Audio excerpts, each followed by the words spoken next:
Assalamualaikum warahmatullahi wabarakatuh. Halo teman-teman, perkenalkan nama saya Nafilatul Mufidah dari jurusan Pendidikan Bahasa Arab Fakultas Ilmu Tarbiyah. Nah, kali ini saya akan menjelaskan tentang thariqat di Indonesia. Yang akan kita bahas yang pertama pengertian thariqat, yang kedua sejarah thariqat, yang ketiga hubungan thariqat dan tasawuf, yang keempat macam-macam thariqat. Yang pertama, pengertian thariqat. Thariqat berasal dari bahasa Arab at-thariq yang berarti jalan atau metode. Secara istilah, thariqat adalah melakukan pengamalan yang berdasarkan syariat, disertai dengan ketekunan dalam beribadah, sehingga sampai pada kedekatan diri kepada Allah. Sejarah thariqat. Pada mulanya, thariqat dilalui oleh seorang sufi secara individual. Namun seiring dengan perjalanannya, thariqat diajarkan baik secara individual maupun kolektif. Pengajaran thariqat pada orang lain ini sudah dimulai sejak Al-Halaj, yaitu sekitar tahun 858 sampai 922 Masehi, dan dilakukan pula oleh sufi-sufi besar lainnya. Dengan demikian, timbullah dalam sejarah Islam kumpulan sufi yang mempunyai syekh yang menganut thariqat tertentu sebagai amalannya dan mempunyai pengikut. Sistem hubungan antara mursyid dan murid menjadi fondasi bagi pertumbuhan thariqat sebagai sebuah organisasi dan jaringan. Fungsi mursyid yang sedemikian sentral sebagai pendamping rohani dalam rangka menjalani makomat menjadikan murid secara alami menerima otoritas dan bimbingannya. Penerimaan ini tampaknya didasarkan atas keyakinan bahwa setiap manusia mempunyai kemungkinan yang inheren dalam dirinya, yaitu berupa kemampuan untuk mewujudkan proses dalam pengalaman bersatu dengan Tuhan. Akan tetapi, potensi ini terpendam dan dapat terwujud hanya dengan iluminasi tertentu yang dianugerahkan oleh Tuhan tanpa bimbingan dari seorang mursyid. Amalan thariqat merupakan aspek yang inheren dalam tradisi sufi tanpa harus dihubungkan dengan tradisi tarekat tertentu. Sebelum timbulnya organisasi-organisasi thariqat, dalam masyarakat sudah berkembang amalan-amalan thariqat yang semata-mata merupakan aliran doktrin tasawuf.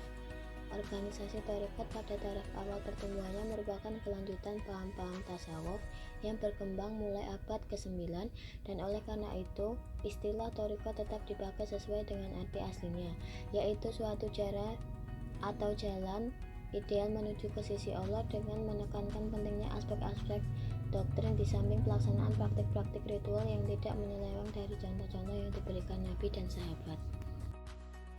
Yang ketiga, hubungan thariqat dan tasawuf.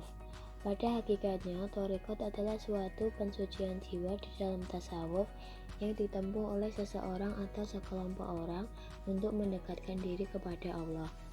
Kemudian cara ini berkembang dan menjadi lembaga-lembaga yang terorganisir sedemikian rupa sehingga menjadi semacam organisasi permanen.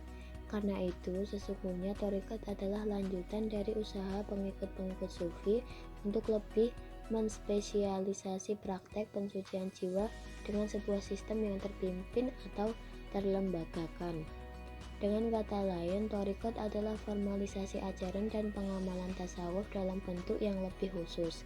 Tasawuf sebagai bentuk pensucian jiwa yang bersifat individual berubah menjadi pensucian jiwa yang bersifat komunal. Namun, istilah thariqat tidak lagi hanya bermakna tasawuf yang diatur dengan cara tertentu, tetapi memiliki wilayah makna yang lebih luas, termasuk di dalamnya ajaran sopan santun, cara berzikir, waktu beramal, dan lain-lain. Bahkan thariqat merambah ke masalah sholat, zakat, puasa, haji, dan jihad. Semuanya benar-benar terikat dalam bimbingan dan aturan yang sudah ada dalam thariqat tersebut. Dengan demikian, thariqat adalah tasawuf yang telah melembaga, tasawuf yang telah bersifat kelompok dengan ajaran dan aturan, serta tata cara yang khas sesuai dengan bimbingan syekh yang mungkin telah ada secara turun-temurun. Pertama, thariqat Qadariyah. Thariqat Qadariyah didirikan oleh Syekh Abdul Qadir Al-Jailani.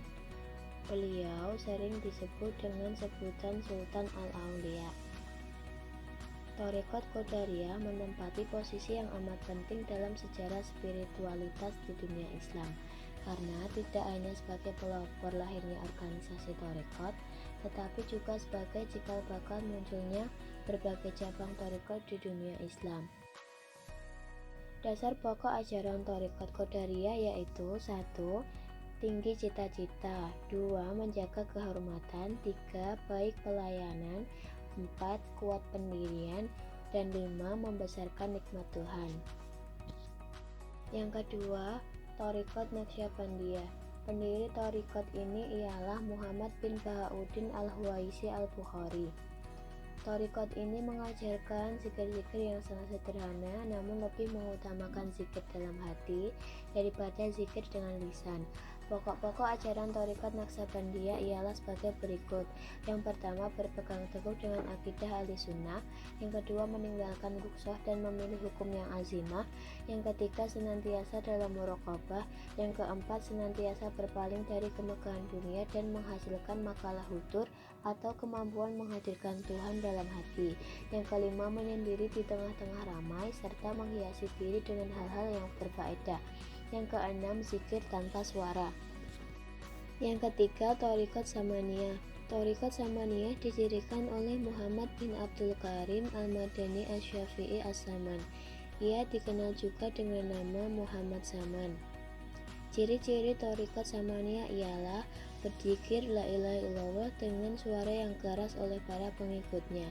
Dalam mewiridkan bacaan zikir, para murid Thariqat Samaniyah biasa melakukannya secara bersama-sama, biasanya pada malam Jumat di masjid-masjid atau musola sampai tengah malam.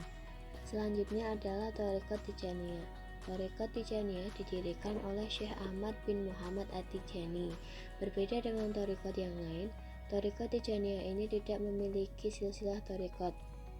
Ajarannya terbilang sederhana dan relatif mudah, sebab tujuannya adalah mendekatkan diri kepada Allah, memperoleh ampunan dan ridhonya. Thariqat Tijaniyah tidak mengenal mursyid, tapi mereka mengenal istilah muqaddam dan khalifah. Pengikutnya tidak dibenarkan berpolitik, sebab hal itu identik dengan permusuhan. Hidup bersih dan makanan halal adalah sesuatu yang harus diprioritaskan, karena kebersihan jasmani berpengaruh kepada batin atau rohani. Yang selanjutnya, Thariqat Syadziliyah. Pendiri Thariqat Syadziliyah ialah Abdul Hasan Ali As-Sadzili, seorang ulama dan sufi besar. Menurut silsilah, ia masih keturunan Hasan, putra Ali bin Abi Thalib dan Fatimah binti Rasulullah. Pokok ajaran thariqat ini yang pertama, bertakwa kepada Allah di tempat sunyi atau ramai. 2. Mengikuti sunnah dalam segala perbuatan dan perkataan. 3. Berpaling hati dari makhluk waktu, beradaban dan membelakang. Keempat, ridho dengan pemberian Allah sedikit atau banyak. Yang kelima, kembali kepada Allah baik senang maupun sedih. Thariqat Halawatiyah. Thariqat ini merupakan cabang dari Thariqat Suhrawardiyah yang didirikan oleh Abdul Qadir Suhrawardi dan Umar Suhrawardi. Ajaran-ajaran dasar thariqat ini ialah sebagai berikut. 1. Yakza, yaitu kesadaran akan dirinya sebagai makhluk yang hina di hadapan Allah. Yang kedua, taubat, yaitu memohon ampun atas segala dosa. Yang keempat yaitu inabah, berhasrat kembali kepada Allah. Yang kelima, tafakur, merenung tentang kebesaran Allah. Yang keenam, iktisam, selalu bertindak sebagai khalifah Allah di bumi. Yang ketujuh, firor, yaitu lari dari kehidupan jahat atau keduniawian yang tidak berguna. Kedelapan, riyadhah, melatih diri dengan beramal sebanyak-banyaknya. Yang terakhir, tasyakur, selalu bersyukur kepada Allah dengan mengabdi dan memujinya.